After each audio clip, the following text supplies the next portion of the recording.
1930년 이 프로펠러 하나 달린 단발기로 대서양을 처음 횡단한 린드버그 대위가 있습니다.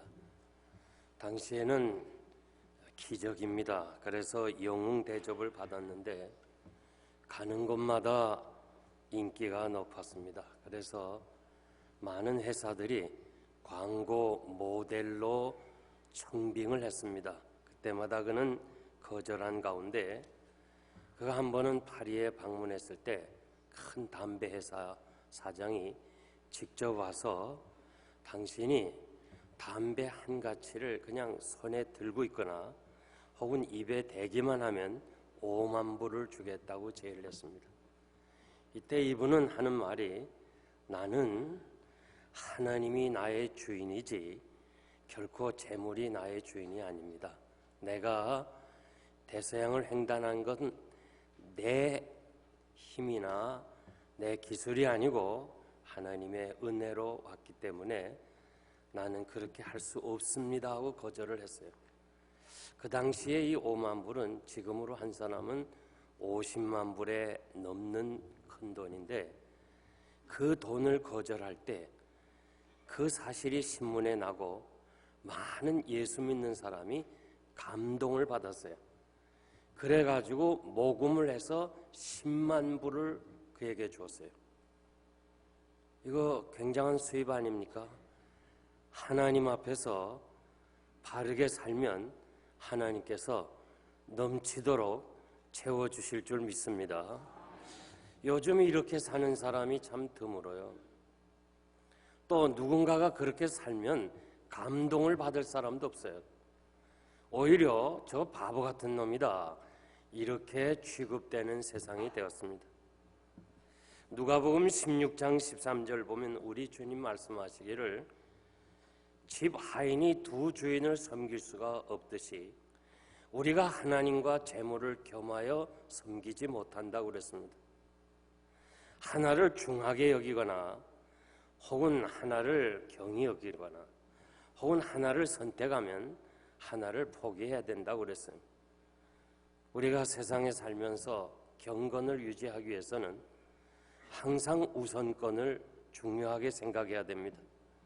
이 물질 만능 시대에 모든 가치관이 물질로 변하는 시대에 경건하게 산다는 것은 쉬운 일이 아닙니다. 고린도전서 1장 2절 보면 고린도에 있는 하나님의 교회 곧 그리스도 예수 안에서 부르심을 받은 그 사람들을 향해서 거룩하게 하시고 성도라 부르셨다고 기록되어 있습니다. 고린도에 사는 사람들은 당시의 항구 도시이기 때문에 그 분위기와 그 상황에 거룩해질 수가 없습니다. 그러한 사람들을 하나님이 부르시고 하나님께서 거룩하게 하셨다고 말씀하십니다. 예수 그리스도의 대속의 죽음을 통해서 죄인인 우리들을 하나님께서 거룩하다 이렇게 인정하셨다는 말씀입니다. 이사야 43장 1절 말씀 보면 야곱아 너를 창조하신 여호와께서 이제 말씀하시느니라 이스라엘아 너를 조성하신 자가 이제 말씀하시느니라 너는 두려워 말라 내가 너를 구속하였고 내가 너를 지명하여 불렀나니 너는 내 것이라. 여러분 자기 정체의식을 알아야 돼요. 나 비록 가진 거 없고 배운 거 없고 남이 볼 때 정말 하찮은 사람이라 할지라도 나는 하나님의 사람이다. 이 사실에 대해서 분명하게 확신을 가져야 될 줄 믿습니다. 자기인식, 내가 누구인가 대단히 중요합니다. 우리는 하나님의 자녀가 된 거룩한 백성입니다. 구별된 삶이 있어야 되고 세상과 격리되어 산이나 토굴에 들어간다는 것이 구별이 아닙니다. 세상 속에 사는 것입니다. 그러나 우리 그리스도인들은 자기 정체성을 가지고 살아야 됩니다. 주님이 너희는 세상의 소금이 되라 빛이 되라고 말씀하셨습니다. 이것이 구별된 삶을 사는 것입니다. 우리의 삶 속에서 경건과 거룩이 없으면 신앙인의 존재를 잃어버리게 됩니다. 삼손이 이 거룩을 잃어버렸을 때 모든 것을 다 잃어버린 거 여러분이 잘 압니다. 히브리서 13장 21절 말씀 보면 모든 선한 일에 너희를 온전케 하사 자기 뜻을 행하게 하시고 그 앞에서 즐거운 것을 예수 그리스도로 말미암아 우리 속에 이루시기를 원하신다고 말씀합니다. 하나님은 우리를 향해서 세상에서 하나님의 뜻을 이루어 가기를 소원하고 계십니다. 그러므로 우리가 가장 중요한 것이 하나님의 거룩하심을 닮아가야 하나님의 뜻을 세상에 전할 수가 있는 것입니다. 주님은 세상에 오시기 전에 하나님의 뜻을 이루기 위해서 오셨고 마지막 순간까지 아버지의 뜻대로 행하시옵소서 이루기를 원하셨습니다. 하나님은 자신의 뜻을 전하기 위해서 사람들에게 찾아오실 때 반드시 하나를 요구했는데 거룩이었습니다. 그래서 시내산 강림으로부터 시작해서 광야에서 그리고 개인에게 하나님께서 나타나고 만나 주실 때는 반드시 하나를 요구했는데 거룩을 요구했어요. 하나님의 거룩하심을 대하는 그 사람들의 자세는 다른 거 요구하지 않아요. 거룩입니다. 우리가 구별된 삶을 산다는 것은 역시 고통이 따르지만은 그러나 그것은 진정한 의미에서 하나님이 우리를 축복하게 하기 위해서 우리로 하여금 거룩하라고 하지 그 고통의 길을 걷기 위해서 그렇게 하신 것은 아니라는 것입니다. 사무엘상 2장 30절 말씀 보면 하나님은 엘리 제사장에게 나를 존중히 여기는 자를 내가 존중히 여기고 나를 멸시하는 자를 경멸하겠다고 그랬습니다. 참으로 두려운 말씀인데 우리가 하나님을 존중히 여기는 것을 거룩이라고 그랬어요. 어떻게 해야 하나님을 존중히 여겨요?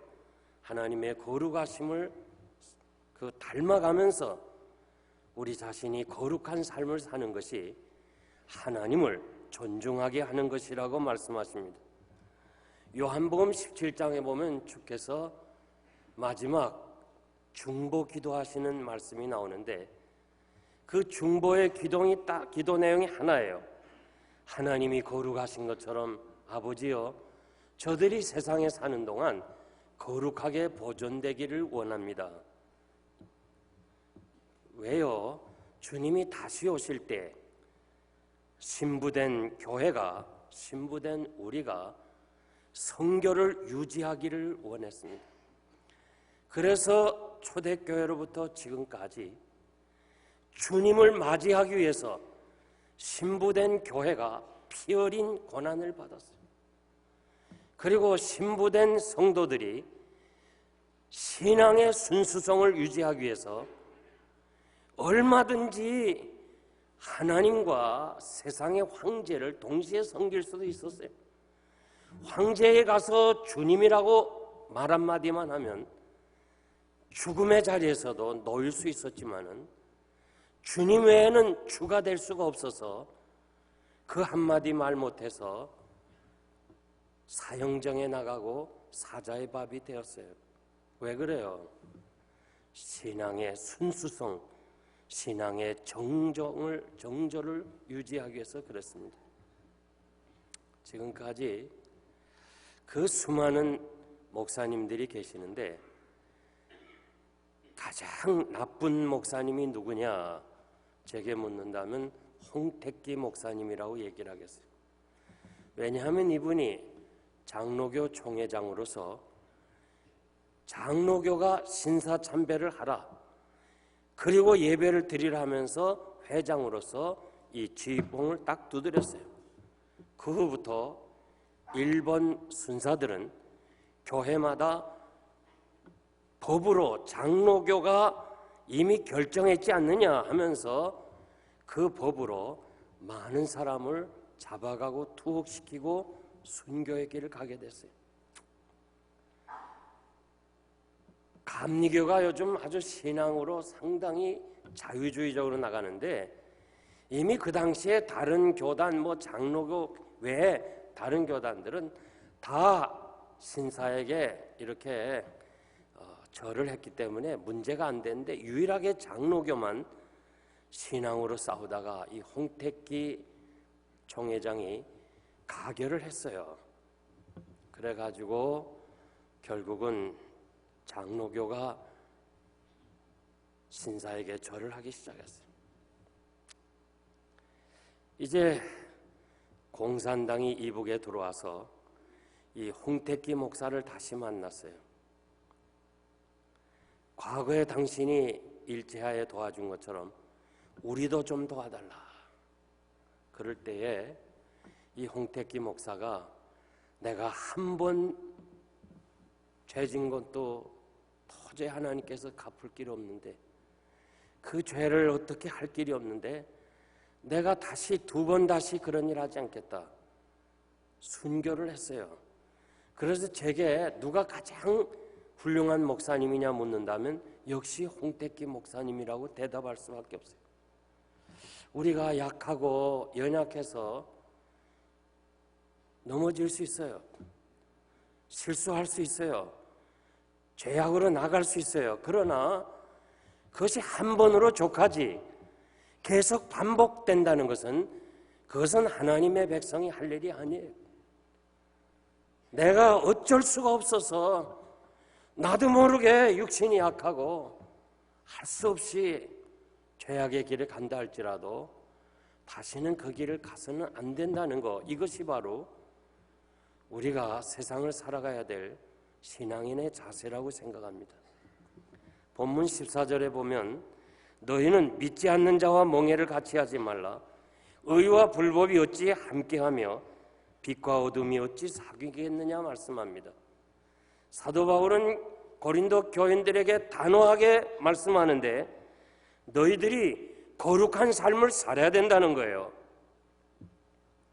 고린도후서 6장 13절에 보면 우리가 지난번에 말씀을 상고한 대로 너희 마음을 넓히라, 관용을 좀 베풀라, 이런 말씀을 하신 후에 다시 14절에 와서 갑자기 거룩을 얘기하시는, 이 성별을 얘기하시는 이유가 도대체 뭐냐?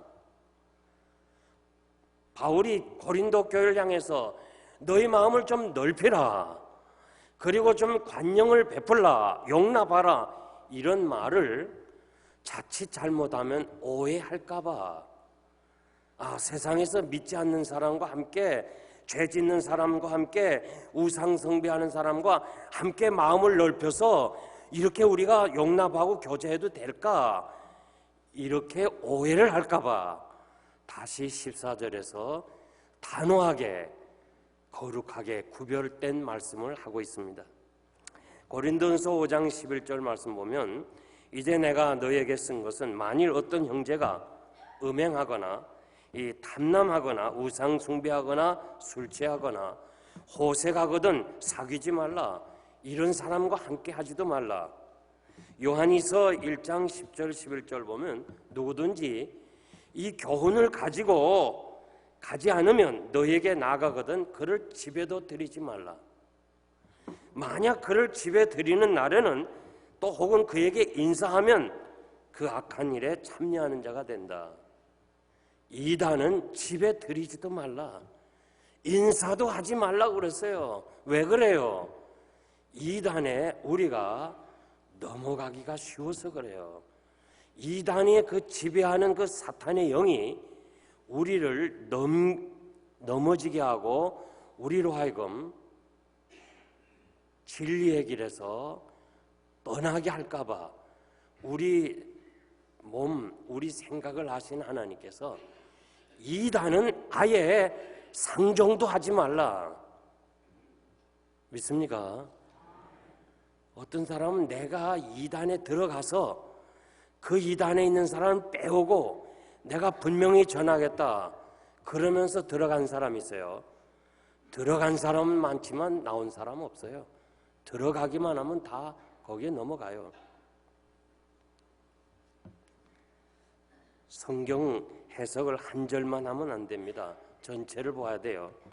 항상 이단도 성경으로 접근합니다. 그런데 이단의 특징은 자기 생각, 자기 이론, 자기들이 주장하는 어떤 정의를 위해서 성경을 가지고 오는, 이용하는 사람들이에요. 그러므로 이런 사람들과는 함께 해야 유익이 안 된다는 거예요. 불신자와 함께 지나면서 신앙에 유익이 없기 때문에 오만한 자의 자리에 앉지 말라. 오만하다는 말은 불신자라 그런 말이에요. 믿지 않는 자와 멍해를 같이 하지 말라. 내 이웃을 내 몸과 같이 사랑하라고 말씀하셨는데 주님의 말씀과 상반되는 게 아니냐? 그거 아니에요. 신명기 22장 10절에 보니까 너는 소와 나귀를 함께 멍에를 매지 말라. 이스라엘에는 농부들이 소를 한 마리 끌지 않고 두 마리 혹은 네 마리, 8마리 이렇게 끌게 되는데 소와 나귀를 같이 멍에를 메고 밭을 갈지 말라고 그랬어요. 왜냐하면 나귀에 비해서 소가 덩치가 크기 때문에 말하자면 보폭이 달라요. 그리고 소는 성품이 아주 온순하고 나귀는 성격이 좀 급합니다. 그리고 소는 희생 제물이 될 수 있는 거룩한 짐승이고 나귀는 굽이 갈라지지 않고 되새김질 못하기 때문에 부정한 짐승이에요. 그렇기 때문에 짐승조차 같이 이렇게 멍에를 매지 말라 했어요. 마찬가지로 신자와 불신자가 함께 할 수 없다 이거예요. 왜냐하면 존재가 다르고 가치관이 다르고 삶의 목적이 다르고 종말이 달라요. 끝이 달라요. 그렇기 때문에 믿지 않는 자와 같이 하지 말라는 거예요. 여러분들이 세상에서 동업을 할 기회가 있지만은 믿지 않는 사람과 같이 하면 그거 결말이 좋지 않아요. 제가 후암제일교회에 있을 때 두 사람, 영업부장 그리고 기술부장 두 사람이 회사의 돈을 다 벌어줘요. 그래서 어느 날 두 사람이 만났어요.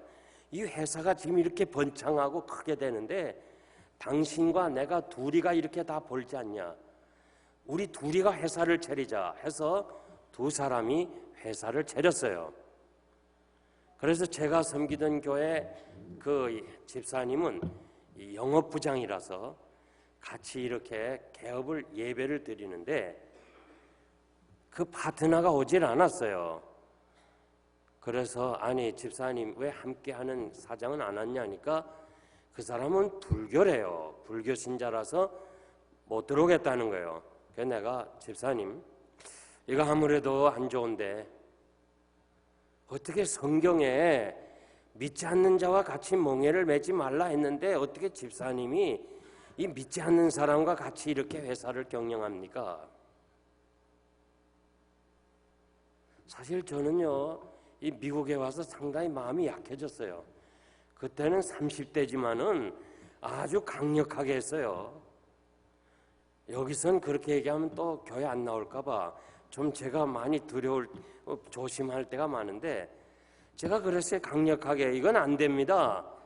그러니까 목사님 걱정하지 마세요. 우리는 형제 이상입니다. 신앙은 좀 다르지만은 그러나 형제 이상으로 잘 사니까 걱정하지 말라. 아니요. 기도 많이 하세요. 제가 미국 와서 소리 들어보니까 결국 갈라지고 말았어요. 그 회사가 다 망하고 말았어요. 그렇게 번창하던 것이. 하나님의 말씀은 영원한 겁니다. 영원한 진리입니다. 그러므로 여러분들이 절대 동업을 하되 믿지 않는 사람과 멍해를 같이 하면 안 됩니다. 여러분이 세상을 등지거나 떠날 수는 없어요. 우리가 사업하면서 어떻게 믿지 않는 사람과 이렇게 아주 떠나서 할 수 있겠어요? 그런데 문제는 중요한 것은 단절은 못한다 할지라도 반드시 구별은 해야 돼요. 요즘은 구별이 없어요. 믿는 사람과 믿지 않는 사람의 구별이 없어요. 옛날에는 성경책을 가지고 다니는 것으로 구분했어요. 그래서 저는 교회 나오면 반드시 성경책을 가지고 오세요. 그러니까 어떤 분은 자기가 참 술도 마시고 담배도 피니까 부끄러워가지고 저는 성경책을 가지고 오라 하니까 이 사람이 아주 신문지에 싸갖고 오더라고. 그래가지고는 이 화장실에 와서 그 신문지 버리고, 어떤 사람은 어디서 작은 성경을 하나 구입해가지고 주머니에 넣고, 하여간 이러나 저러나 가지고 다녔어요. 그런데 요즘은요, 한국교회 가보니까 전부 영상으로 다 띄어서 전부 맨손으로 와요. 맨손으로. 여러분 알죠? 제가 이렇게 좋은 영상을 다 스크린 만들고 이렇게 왜 영상을 안 띄우나 요즘 온 사람들이 이상하게 생각하지만 성경책 찬송가 가지고 가라고, 이거 가지고 다니라고 안 띄워요. 요즘 이 전화기 가지고 뭐 성경 보고 찬송 보는데 좋아요. 그런데 정말 그것을 통해서 성경을 잘 볼 수 있다면 되는데 그냥 교회 와서만 그거 본다면 그것도 안 돼. 성경책 가지고 다녀야 돼요. 우리 신앙의 선배들은요, 이 성경책이 있다고 공산당한테 잡혀간 사람 많습니다. 이거 포기할 수 없고 숨길 수 없어서 결국 이거 가지고 있다가 생명까지 내놓은 사람들이 우리 장로교 신자들이에요. 여러분의 선배들이에요. 그래서 우리가 어떻게 하든지 거룩한 삶을 살기를 바랍니다. 왜 거룩한 삶을 살아야 되느냐? 첫째는 우리 몸은 하나님의 살아계신 성전이라고 그랬어요. 16절 보니까 하나님의 성전과 우상이 어찌 일치하겠는가? 우리는 살아계신 하나님의 성전이라. 나는 저희 하나님이 되고 너희는 나의 백성이다. 고린도전서 6장 15절 말씀 보면 너희 몸이 그리스도의 지체인 줄을 알지 못하느냐? 내가 그리스도의 지체를 가지고 어찌 창기의 지체로 만들겠느냐? 결코 그럴 수 없다. 고린도전서 6장 19절 말씀 보면 성령이 우리 안에 거하시는 전이다. 우리 몸은 우리 것이 아니고 하나님의 것이고 하나님의 성전이고 성령이 우리 안에 거하시는 줄 믿습니다. 그러므로 우리가 방탕하여 우리 몸을 더럽히면 결코 하나님의 성전을 더럽히는 거예요. 우리는 몸과 마음이 깨끗해야 돼요. 불의를 멀리해야 되고 의롭게 살아야 돼요.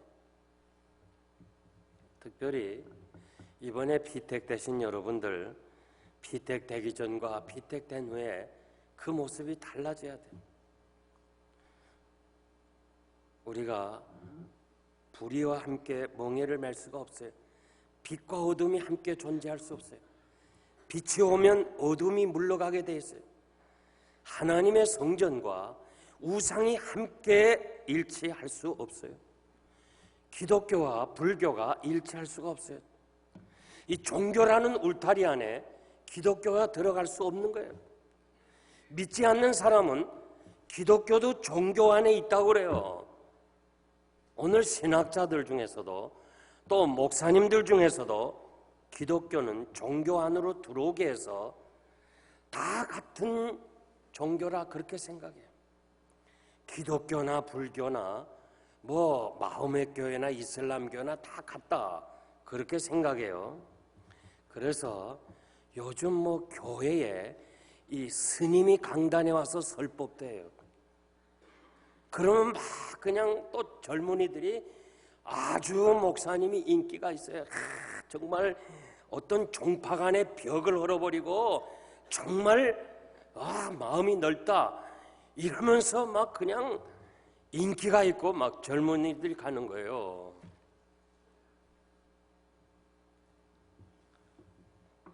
그래서 참 이게 문제예요.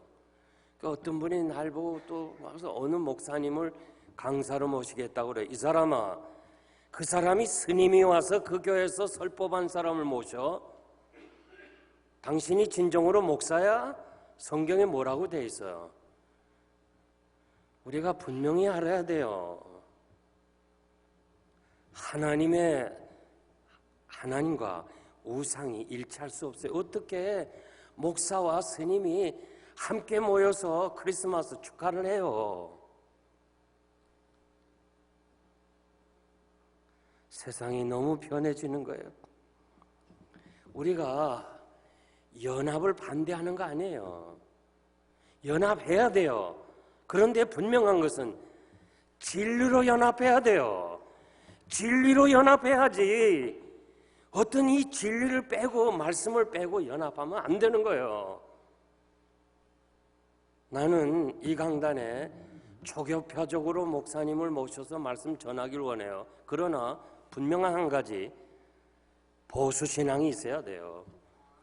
앞으로 이 강단은 정말 이 보수적 신앙을 가지고 분명히 하나님의 살아계심과 성경 전체의 무호성을 인정하는 주의 종이 와서 말씀 전해야지, 그것 없이는 하나님이 영광을 받지 않습니다. 여러분, 비둘기가요, 그 비둘기 더러운 거 봤어요? 그런데 그 비둘기가요, 더러운 데도 많이 가요. 그렇지만은 비둘기가 목욕을 합니까? 무슨 누가 씻어줍니까? 비둘기가 날개짓 하면서 날개에서 기름이 나온대요. 그래갖고 그 기름이 세척 작용한답니다. 그 날개짓 하면서 그 기름이 나와서 그 비둘기 더러운 것을 씻어준대요. 악한 세상, 더러운 세상, 진흙탕 같은 세상에서 여러분 안에 계시는 성령의 역사를 통해서 날마다 여러분들이 거룩해져야 돼요. 세척돼야 되는 거예요. 얼마나 죄악이 많은 세상이에요. 그래서 하나님의 거룩하심을 닮아가야 되는 거예요. 왜 우리가 거룩해야 되냐? 하나님의 자녀이기 때문에 그래요. 17절 18절 보니까 주께서 말씀하시길 너희는 저희 중에서 나와서 따로 있고 부정한 것을 만지지 말며 내가 너희를 영접하여 너희에게 아버지가 되고 너희는 나의 자녀가 되리라. 우리는 하나님의 자녀로 되었어요. 하나님이 아브라함을 부르시고 제일 먼저 한 거 뭐예요? 너 고향을 떠나라. 아버지를 떠나라는 거예요. 왜? 아버지가 우상을 만드는 사람이기 때문에 그래요. 제일 신앙의 먼저는요, 분리를 요구해. 분리. 떠나야 돼요. 하나님이 아버지가 되어주셨기 때문에 떠나야 돼요. 에베소서 5장 1절 이하에 쭉 보니까 너희는 하나님의 사랑을 입은 자녀가 되었으니, 하나님의 사랑을 입은 자녀가 되었으니 세상에 음행하는 자나 더러운 자나 탐하는 자나 우상 숭배하는 자나 또 속이는 자나 이런 자와 함께하지 말고 너희가 전에는 어둠이었더니 지금은 주 안에서 빛의 자녀가 되었으니까 그들에게 떠나라 그런 거예요. 여러분, 하나님의 자녀가 된 걸 믿으십니까? 믿으십니까? 그렇다면 언제든지 하나님께서 때를 따라 돕는 은혜를 주시겠다고 약속했어요. 그리고 무엇을 먹을까, 무엇을 마실까, 무엇을 입을까, 어떻게 살까 걱정하지 말라는 거예요. 하나님께서 여러분의 아버지가 돼서 다 해결해 주시겠다는 거예요. 아버지가 책임지겠다는 거예요. 주님이 마태복음 6장 31절 이하에서 말씀했어요. 자녀이면 후사, 하나님의 후사요, 그리스도와 함께한 후사니 주와 함께 영생을 얻을 사람이라고 그랬어요. 여러분들이 정말 하나님의 자녀라는 걸 믿고 자녀답게 거룩하게 살면 비록 세상에서 좀 불이익을 당하고 어려움을 당한다 할지라도 반드시 하나님께서 여러분에게 영광스러운 영광의 세계, 영생의 선물을 주시겠다고 약속해 주었습니다. 그러므로 사도 바울은 그 영광의 세계가 너무 크기 때문에 자신은 일부러 세상에서 고난을 받는다고 그랬습니다.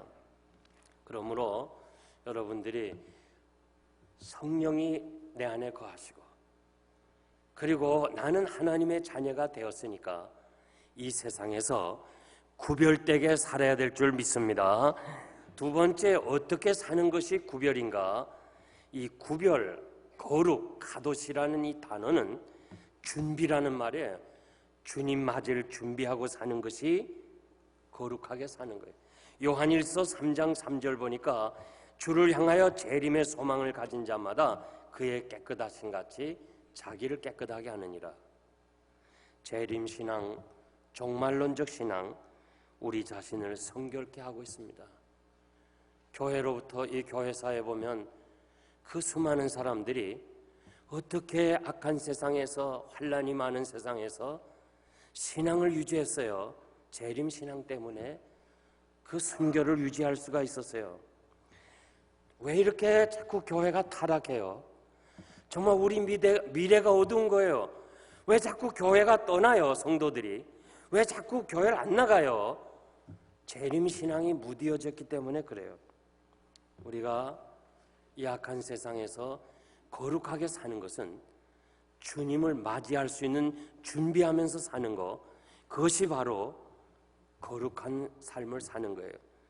거룩이라는 말은 자른다는 말이에요. 버린다는 말이에요. 떠난다는 말이에요. 우리가 때로는 이 거룩을 유지하기 위해서 우리 안에 계시는 성령님 때문에, 하나님의 자녀이기 때문에 우리가 때로는 자를 것은 잘라야 돼요. 버릴 것은 버려야 돼요. 떠날 것은 떠내야 돼요. 그래야 거룩을 유지할 수가 있는 거예요. 창세기 35장 보면 야곱이 위기가 닥칠 때 생사의 기로에서 우리가 하나님의 집에 올라가자 그럽니다. 그러면서 뭘 얘기해요? 이방 신상을 버리자. 이방 신상은 드라빔이에요. 그 드라빔은 재산 상속권입니다. 그런데 이제 죽음 앞에 무슨 재산이 필요해요? 우리가 이거 다 버리고 아버지의 집으로 올라가자. 거기에 문제가 해결된 것을 우리가 알 수 있습니다. 여러분, 우리는 어떻게 하든지 하나님 앞에서 버릴 건 버려야 돼요. 취미가 있어야 돼요. 취미가 필요합니다. 그러나 그 취미가 신앙의 방해가 되면, 내가 경건 생활하는데 유익이 없으면 버려야 돼요. 오늘 여러분들이 집에 돌아가서 주님이 우리 집을 한번 신방해서 주님이 보실 때에 이건 안 되겠다 하는 건 버려야 돼요. 뭐 어떤 사람들은 그냥 취미로 여러 가지 하는 사람인데, 우리 친구 보니까 안수 집사인데 양주병이 가득 찼어요. 그래서 내 친구야, 이거 어떻게 이 양주병이 많냐? 그러니까 그 친구 하는 말이, 글쎄 내 아내가 해외여행을 지금 많이 했잖아. 한국 사람들이 해외여행을 하면서 취미로 양주병을 모은대요. 양주병이, 온갖 양주병이 다 있어요. 친구야, 너 안수집사 아니야? 누가 너희 집에 와서 말은 안 하지만 안수집사도 양주한다면 하나님 영광 가리잖아. 어떤 사람은 취미로 숟가락 모으는 사람도 있고, 어떤 사람은 엽서 모으는 사람도 있고, 여러 가지 있는데 하필이면 집사가 양주병을 모으면 되겠니? 아주 뭐 이상하게 생긴 병이 많아요. 여보, 목사님 말이 맞아. 내가 지난번에 그 건설 현장에 가서 일하는 사람이 한 병 주니까 너무 좋아하는데 갖다 줄까? 그래요, 갖다 주세요. 목사님 말씀대로 그건 맞아요. 친구야, 남에게 줘서 좋은 게 있고 안 좋은 게 있는데 어떻게 집사가 양주를 주겠니? 버리라. 싱크대에 버렸어요. 다음에 만나니까 신앙이 한 단계 올라가요.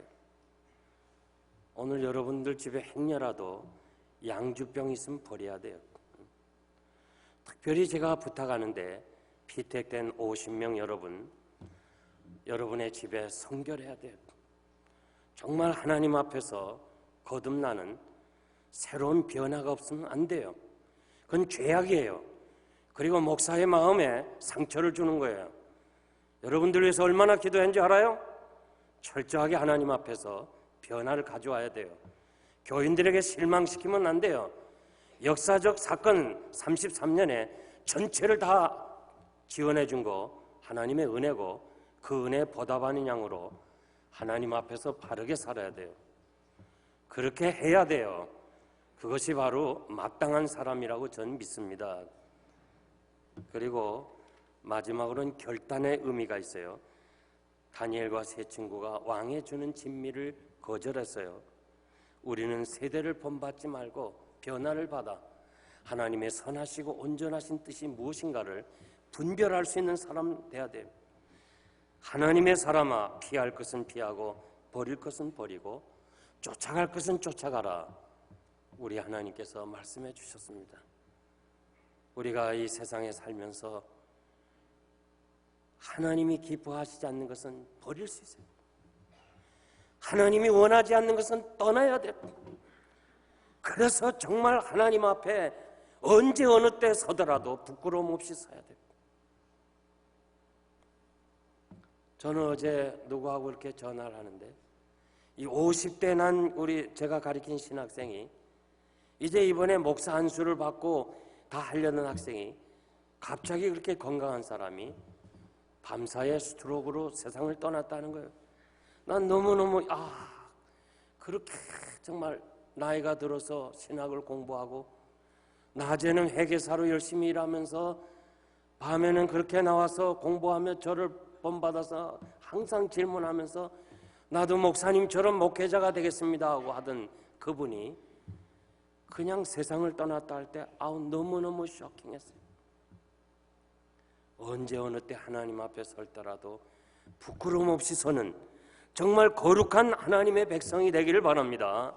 이제 제가 말씀을 맺겠습니다. 우리가 누구냐, 내가 누구냐, 이 정체의식을 분명히 해야 돼요. 수년 전에 메릴랜드에 우리 식구가 한번 그 바닷가에 간 적이 있어요.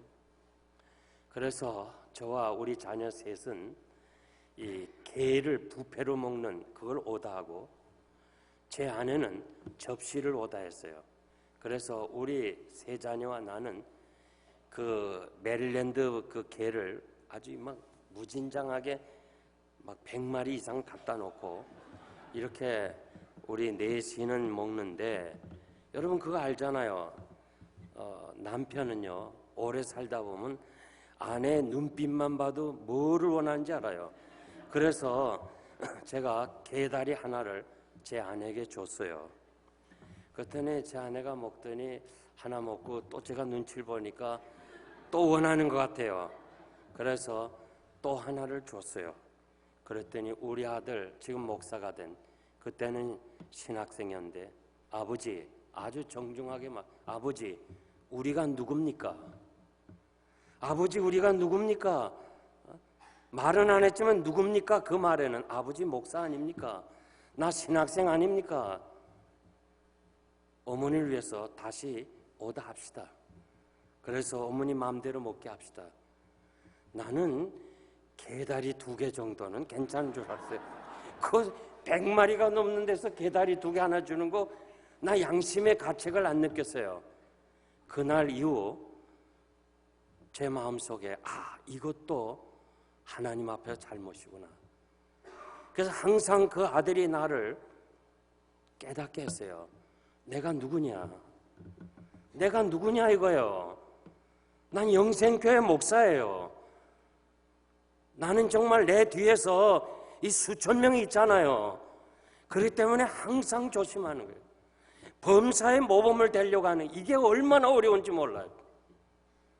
너무너무 어려운 거예요. 목회하는 게 어려운 게 아니라 범사의 모범이 된다는 게 너무 힘든 거예요. 그래서 제가 속한 시간 나도 이 짐을 내려놓고 싶은 마음 많아요. 정말 여러분 우리가 범사의 모범을 보여야 돼요. 내가 아비심정으로 말씀을 드리는 거예요. 왜 예수 믿는 사람들이 자꾸 이렇게 비방을 받아요? 왜 예수 믿는 사람들이 자꾸 사람들의 입에 오르내려요? 왜 예수 믿는 사람들이 이 믿지 않는 사람들 사이에서 이렇게 존경을 받지 못합니까? 오늘 저녁 우리가 정말 바울이 고린도 교회를 향해서 한 것을 나에게 한 것으로 알고 나는 하나님의 전이고 성령님이 내 안에 거하시고 내가 부족하지만 하나님의 자녀가 되었고 하나님이 원하시는 거룩한 삶을 닮아가기 위해서 내가 어렵고 힘들고 손해보고 양보하더라도 항상 우리가 떠날 때는 떠나고 버릴 것은 버리고 쫓아갈 것은 생명을 내놓고 쫓아가는 이런 결단의 시간이 여러분들에게 있어서 정말 누가 보더라도 영생교회 장로님, 영생교회 권사님, 영생교회 집사님 정말 훌륭합니다.